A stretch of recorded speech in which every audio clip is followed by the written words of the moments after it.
तो हमने पिछली कक्षा में पढ़ा था जीवों के बेसिक लक्षण। जीवों के बेसिक लक्षण क्या हैं? हमने बात की थी सेलुलर ऑर्गेनाइजेशन की, बात की थी ना, मेटाबॉलिज्म की बात की थी, और किसकी बात की थी बताओ? प्रोटोप्लाज्म की बात की थी, और जीवन चक्र की बात की थी, न्यूट्रिशन की भी बात की थी, और क्या बात की थी बताइए? मेटाबॉलिज्म में भी दो होती हैं, एक एनाबॉलिज्म और एक कैटाबॉलिज्म में। सेलुलर स्ट्रक्चर की बात की थी, सेलुलर ऑर्गेनाइजेशन की बात की थी। तो देखो लाइफ स्पान क्या है? लाइफ स्पान क्या है? कोई भी जीव है उसकी एक लाइफ साइकिल होती है, जन्म से लेकर मृत्यु तक, जन्म से लेकर मृत्यु तक उसकी बहुत सारी अवस्थाएं होती हैं। पहले वो इन्फेंट होगा, शैशवावस्था में होगा, फिर उसका बचपन आएगा, फिर एडोलसेंस आएगा, फिर वो एडल्ट हो जाएगा, उसके बाद मानव है यदि मानव के उसकी शादी होगी, फिर उसके बच्चे होंगे, वो फिर ओल्ड हो जाएगा, ओल्ड के बाद उसकी डेथ हो जाएगी। तो जन्म से लेकर मृत्यु तक का जो चक्र जो था वो कहलाता है लाइफ साइकिल, ठीक है। और जो ये टाइम था 70 साल, 50 साल, 80 साल, जो भी है, हर जीव का अलग अलग है, इसको बोलते हैं लाइफ स्पान, ठीक है। दूसरा, कोई भी जीव है, चाहे वो एक कोश के जीव है, चाहे वो बहुकोश के जीव है, उसके अंदर पाया जाएगा प्रोटोप्लाज्म। बिना प्रोटोप्लाज्म के कोई जीवन संभव नहीं है। इसीलिए थॉमस हक्सले ने बोला था कि protoplasm is the physical basis of life, क्योंकि जितनी भी मेटाबॉलिक क्रियाएं हैं, चाहे वो एनाबॉलिक है, चाहे वो कैटाबॉलिक क्रियाएं हैं, वो सारी क्रियाएं प्रोटोप्लाज्म में ही संपादित होती हैं, संपन्न होती हैं, ठीक है। अब देखो, एक बात हमने करी थी सेलुलर ऑर्गेनाइजेशन की, ठीक। उसमें हमने क्या बोला था? उसमें हमने ये कहा था कोई भी जीव है, चाहे तो वो ऐसा है जिसको हम नंगी आंखों से नहीं देख सकते, चाहे उसको हम नंगी आंखों से देख सकते, नेकेड आई से हम देख सकते हैं, लेकिन दोनों में समानता क्या होगी? समानता ये होगी कि कोई भी जीव बिना कोशिका के नहीं बन सकता। इसीलिए कोशिका को हम किसी भी जीव की फंडामेंटल यूनिट बोलते हैं। किसी भी जीव को बनाने वाली रचनात्मक इकाई होती है कोशिका।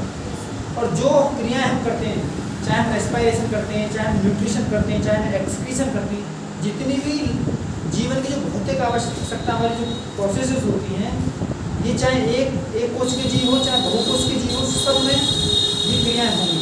जो एक कोश के जीव हो, एक कोशिका में अपने सारी क्रियाओं को पूरा करते हैं, और जो बहुकोश के जीव हैं वो बहुकोशिकाओं को मिलाकर टिश्यू के रूप में या फिर ऑर्गन के रूप में क्रिया को संपन्न करते हैं, ठीक है।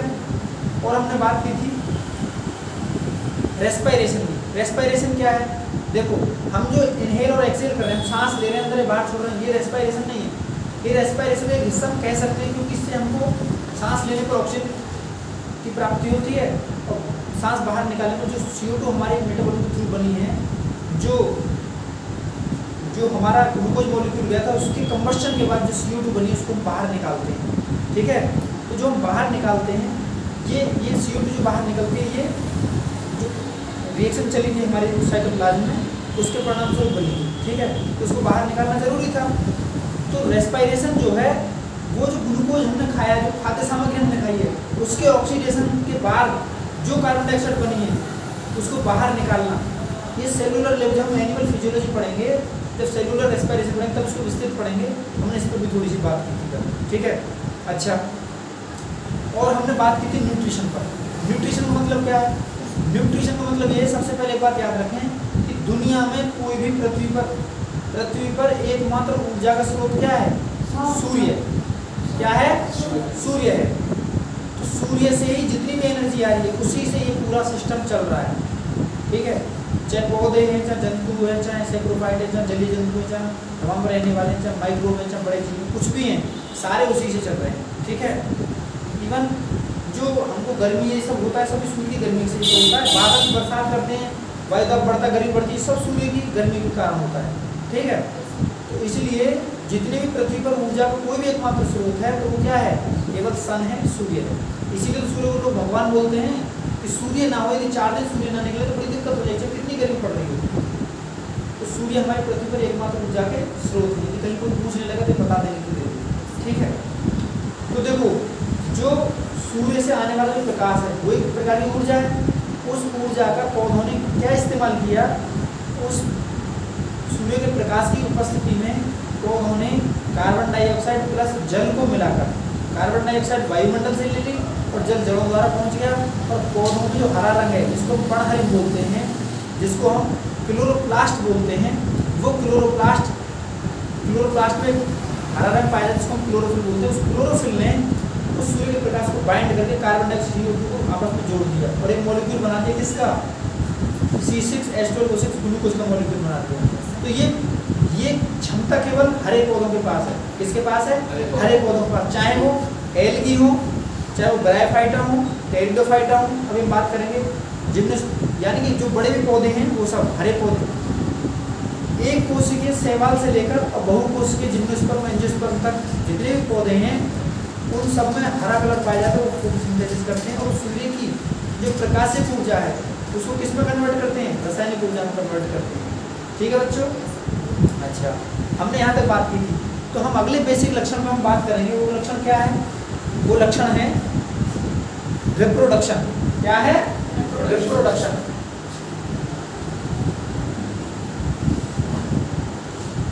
कोई बताएगा रिप्रोडक्शन क्या है? बताओ। रिप्रोडक्शन को क्या हिंदी बोलते हैं? प्रजनन। क्या बोलते हैं? प्रजनन। बताओ रिप्रोडक्शन क्या है? कोई भी जीव है, कोई भी जीव है, उसे अपना अस्तित्व बचाना है, उसे अपना अस्तित्व बचाना है कि वो कहीं उसकी प्रजाति, उसकी जाति, उसका वंश खत्म ना हो जाए। तो वो क्या करेगा? यदि हमारे पेरेंट्स ने हमको पैदा ना किया होता तो क्या होता? हमारे तो पेरेंट्स को 10-20 साल बाद को नाम भी नहीं जान पाता। ऐसे सब जीवों के साथ है, हमारे साथ नहीं है, सब जीवों के साथ है। कुत्ता है, बिल्ली है, भेड़ है, समुद्र है, पौधे हैं, पशु पक्षी, कुछ भी है, जो भी कुछ है, सबके अंदर क्षमता पाई जाती है।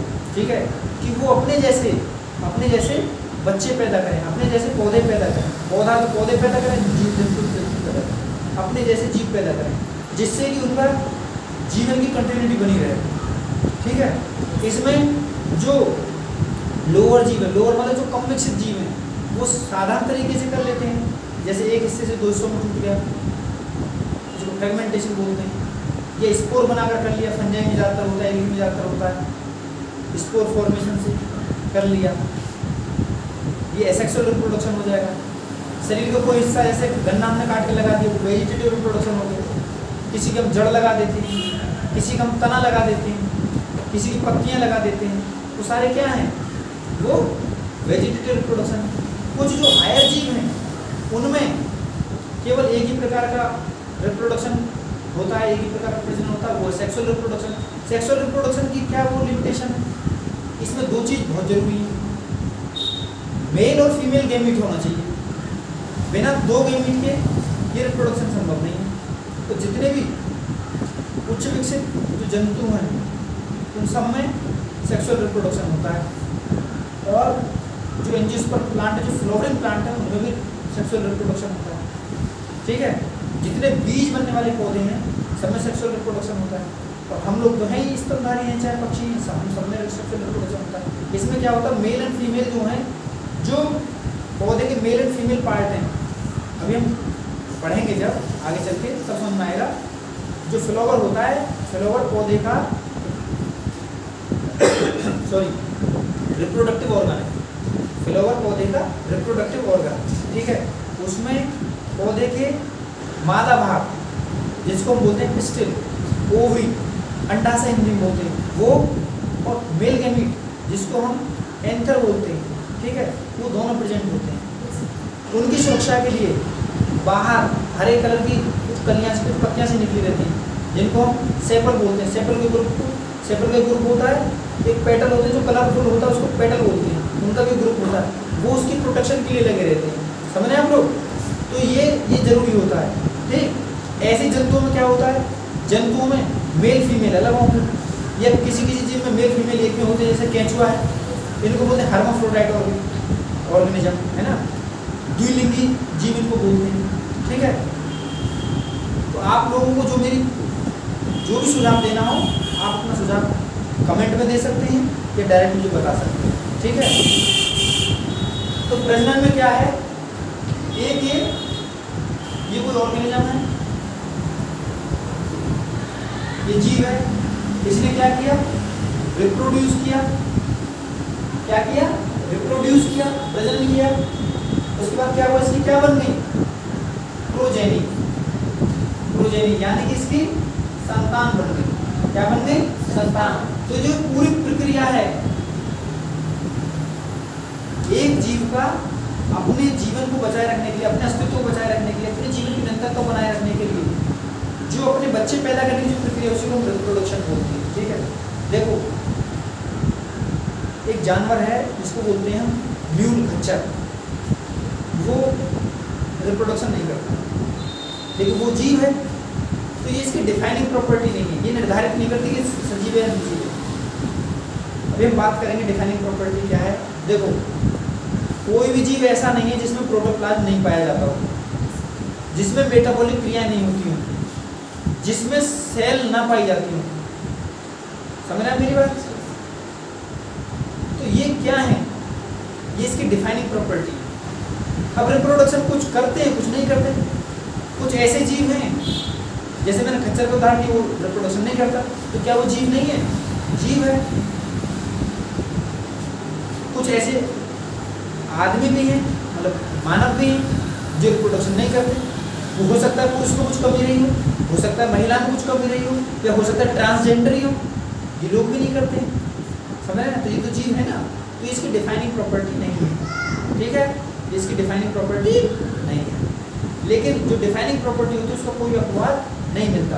हमने बताया था मेटाबॉलिज्म में ऐसा कोई जीव नहीं जिसमें मेटाबॉलिज्म नहीं पाई जाएगी, ऐसा कोई जीव नहीं जिसमें प्रोटोप्लाज्म नहीं पाया जाएगा, उसको जीव हम मानेंगे नहीं। ऐसा कोई जीव नहीं है जिसमें सेलुलर ऑर्गेनाइजेशन ना हो, जो सेल से मिलकर नहीं बना हो। समझ रहे हैं आप लोग? ये बिल्कुल एकदम बेसिक चीज़ें, ठीक है। तो रिप्रोडक्शन जो होता है इस पर हम बात करेंगे जब हम रिप्रोडक्शन इन ऑर्गेनिज्म पढ़ाएंगे, तो क्लास का सिलेबस पूरा करेंगे। तो देखो ये 3 प्रकार का होता है। एक होता है वेजिटेटिव, क्या होता है? Vegetative reproduction.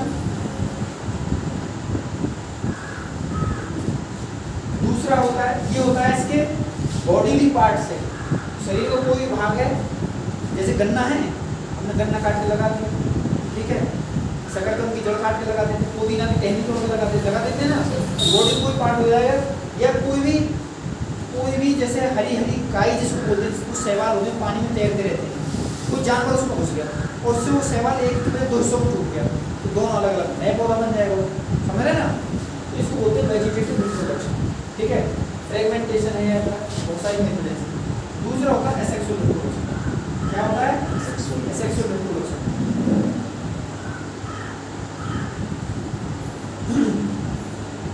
इसको बोलते हैं हिंदी वर्धी प्रजनन।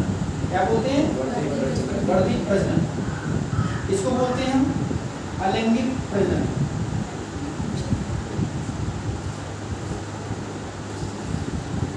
अलैंगिक प्रजनन, ठीक है। तीसरा होता है सेक्सुअल रिप्रोडक्शन। सेक्सुअल रिप्रोडक्शन, ठीक है, इसको बोलते हैं लैंगिक प्रजनन।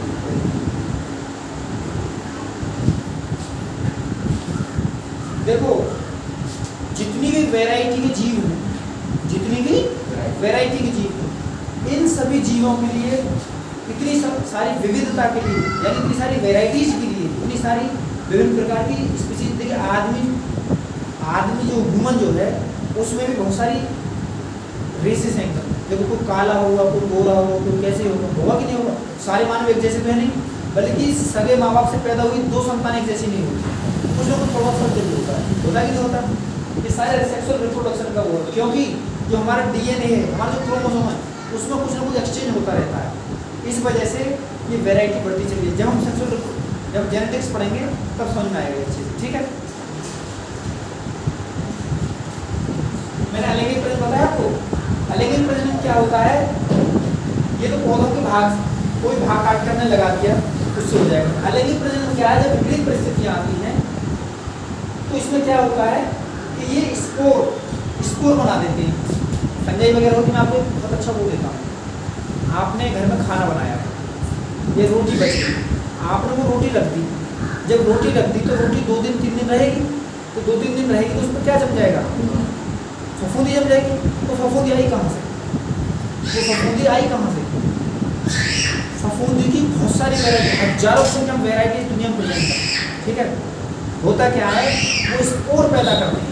क्या पैदा करते हैं? स्पोर पैदा करते हैं, और वो स्पोर हवा में तैरते रहते हैं। हम हजारों से कम स्पोर उसके खा रहे हैं।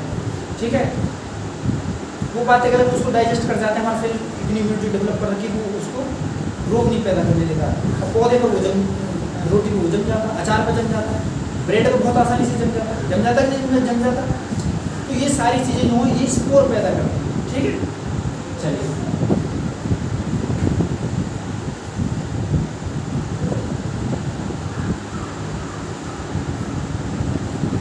अगला है ग्रोथ। अगला लक्षण क्या है? ग्रोथ। हिंदी में कहते हैं इसको वृद्धि। क्या कहते हैं? वृद्धि। वृद्धि है क्या? देखो, एक तो है कि छोटा बच्चा था वो बड़ा हो गया, वृद्धि वृद्धि। ठीक है,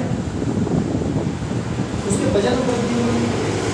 तो देखो, जितने भी पौधे हैं, जितने जंतु हैं, बड़े तो सब होते हैं, कोई छोटा सा चाहे पौधे से बड़ा हुआ हो चाहे बच्चे से बड़ा हो, बड़े तो सब होते हैं। इनमें एक बेसिक डिफरेंस है कि पौधों में जो वृद्धि होती है, पौधों में जो वृद्धि होती है वो होती है अनलिमिटेड। अनलिमिटेड। प्लांट्स में क्या होता है?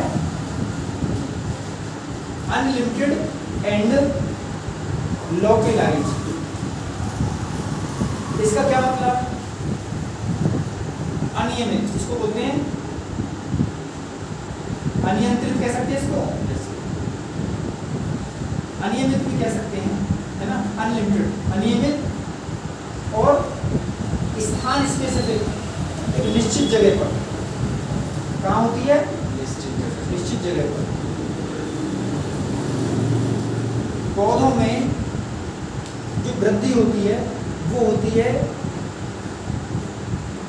2-3 जगह होती है, वहाँ होती है। जैसे रूट की टिप और ऊपर वाला जो हिस्सा होता है पौधे का, पत्तियों वाला, उसको बोलते हैं सूट, उसकी टिप, इसको बोलते हैं सूट एपिकल मेरिस्टेम, और जड़ वाला बोलते हैं रूट एपिकल मेरिस्टेम।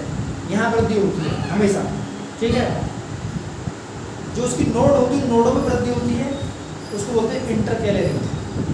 पौधे की मोटाई बढ़ाने के लिए होती है एक वृद्धि लेटरल मेरिस्टेम। ठीक है, लेटरल मेरिस्टेम। तो देखो, जो ऊपर नीचे वाला भाग होता है, यानी कि shoot apical meristem, root apical meristem, एक तो यहाँ होती है। इंटरनोड जो होती है, जो नोड होती है उनकी, उनको ग्रोथ करने के लिए वहाँ होती है इंटरकैलरी। साइड में ग्रोथ करने के लिए होती है लेटरल मेरिस्टेम। ठीक, और अनलिमिटेड, जब तक पौधा रहेगा, जब तक पौधा तब तक ग्रोथ करता ही रहेगा, करते हुए चाहे वो अगले दिन बढ़ जाए। लेकिन ह्यूमन के केस में, जंतुओं के केस में क्या होता है? जंतुओं के केस में ग्रोथ क्या करती है? एनिमल के केस में क्या होता है? वृद्धि होती है लिमिटेड। क्या होती है? Limited and unlocalized. क्या होती है? अनलोकलाइज्ड। इसका मतलब क्या है? नियमित, एक नियमित समय तक होगी ये, ऐसे नहीं कि जीवन भर चलती रहेगी। जबकि पौधा जब से पैदा हुआ तब तक, जब तक मरेगा तब तक होती रहेगी। लेकिन एनिमल इसमें क्या होता है? नियमित रहेगी और अनलोकलाइज्ड, यानी कि इसका कोई स्थान स्पेसिफिक नहीं है। मान लो हमारा यहाँ से हाथ है, ये भी चोट लगी तो यहाँ वृद्धि होगी, सारा शरीर एक साथ ग्रोथ करेगा। पौधों में लंबाई देखो बढ़ती है, नीचे जड़ बढ़ती है, ऐसे नहीं होता। ठीक है, पौधों में निश्चित जगह पर होती है और जीवन पर होती है, लेकिन जंतुओं पूरे शरीर में होती है और एक निश्चित समय के लिए होती है। ठीक है, इसको बोलते हैं ग्रोथ। ग्रोथ मतलब वृद्धि, उसके बॉडी वेट का वजन, उसका बॉडी बायोमास जो होता है, उसका शरीर का जो वजन होता है वो बढ़ता है। ठीक है, अच्छा एक कोष के जीवों में वृद्धि कैसे होती है वो बताएगा? एक कोष के जीव होते हैं उनमें वृद्धि कैसे होती है? मान लो बैक्टीरिया है, सुनो ये एक बैक्टीरिया है, ये वाला ठीक है, क्या है ये? एक बैक्टीरिया है, ये वृद्धि करेगा तो क्या होगा? एक बैक्टीरिया से दो बैक्टीरिया हो जाएंगे, 2 से 4 हो जाएंगे,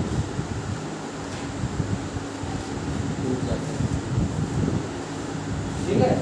आ गई ये वृद्धि करेगा, समझ रहे ना?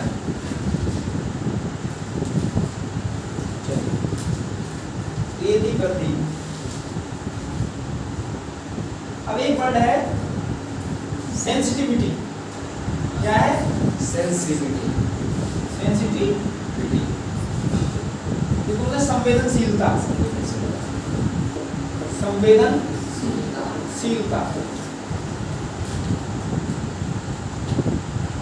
संवेदनशीलता क्या है ये बताइए? सजीव में निर्जीव में ये डिफरेंस है कि नहीं है?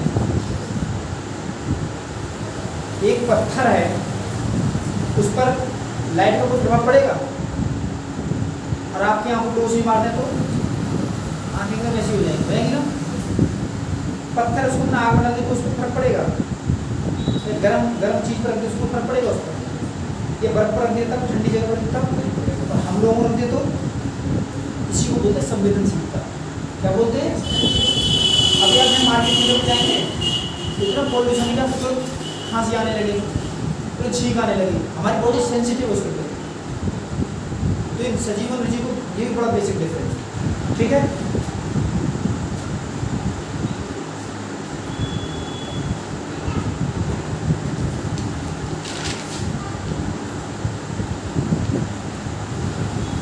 एक है एडेप्टिबिलिटी।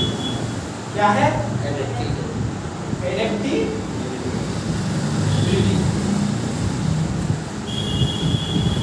इसको बोलते हैं अनुकूलन।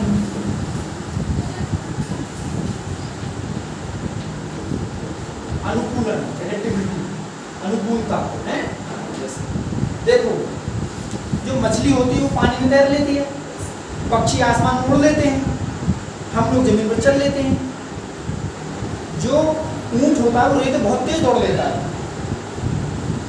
बंदर नहीं दौड़ सकता। बंदर पेड़ पर छलांग मार लेता है ना। सांप झाड़ी भाग लेता, हम लोग नहीं भाग सकते। ये क्या है? जैसा माहौल है वैसे ही जीवों ने अपने आप को उस माहौल के हिसाब से, उस एनवायरनमेंट के हिसाब से अपने आप को ढाल लिया। इसी को क्या बोलते हैं? अनुकूलता बोलते हैं, एडेप्टिबिलिटी बोलते हैं। देखो जो जंगली पौधों में भी होता है, ये हमारे यही नहीं, जो राजस्थान जैसी जो रेगिस्तान जगह है वहाँ पौधों ने क्या किया है? अपने तने को हरा कर लिया है, मांसल कर लिया है और पत्तियों को कांटों में कन्वर्ट कर लिया। ये झाड़ी जैसे लगते हैं पौधे। आप कभी गए होंगे पहाड़ों पर जहाँ पानी की कमी है, वहाँ झाड़ी ज़्यादा में बकरी ज़्यादा खाती होंगी, ठीक है। तो जबकि जहाँ ज़्यादा बरसात होती है वहाँ बड़े बड़े पत्ते, छोटे पत्ते, कोई दिक्कत नहीं है, जहाँ पानी की अवेलेबिलिटी है। अच्छा, जल में रहने वाले पौधे क्या है? उनकी जड़ कम विकसित है, तो पानी में रहती है क्योंकि उनको जड़ में केवल पानी एब्जॉर्ब करने का काम है, इसलिए कम विकसित है। उनकी जो बॉडी होती है उसमें एयर एंड काइम ज़्यादा होती है, पफ टाइप का रहता है, बॉडी स्पेस ज़्यादा रहता है, बायोएंसी में उनको तैरने में मदद कर सकते हैं। मेरी बात समझ में आ रही कि नहीं सर? ये चल रहा है, ठीक है। तो ये चीज़ हमें समझना पड़ेगा। तो कोई भी जीव है वो अपने माहौल के हिसाब से क्या कर लेता है? एडेप्ट हो चुका होता है। क्या हो चुका होता है? एडेप्ट हो चुका होता है, ठीक है। तो इसको बोलते हैं एडेप्टिबिलिटी। सांप है, उसकी टांग हो जाए, जो सांप है उसके भी टांग बड़ी हो जाए तो क्या वो बिल में घुस पाएगा? है? नहीं घुस पाएगा ना। इसको बोलते हैं एडेप्टिबिलिटी, ठीक है। देखो हम लोग भी हैं, हम लोग पानी में कितनी देर रह सकते हैं बताइए? ज़्यादा देर पानी में रहेंगे तो हमारी स्किन कैसी हो जाएगी? फूलने लगती है, चिपचिपी होने लगती है, डिग्रेड होने लगी ज़्यादा देर रहेंगे। लेकिन मछलियाँ तो नहीं रहती, क्यों? उनके शरीर पर सल्क पाए जाते हैं, स्केल्स पाए जाते हैं, जिससे वो पानी उसके अंदर लिमिटेड मात्रा में रहता है, पानी उसमें कम घुसता है, ठीक है। मछलियाँ पानी में सांस कैसे ले लेती हैं? पानी पीती हैं, पानी गलफड़ों से निकालती हैं, जो गलफड़े होते हैं उसमें ब्लड वेसल लिपटी हुई रहती हैं,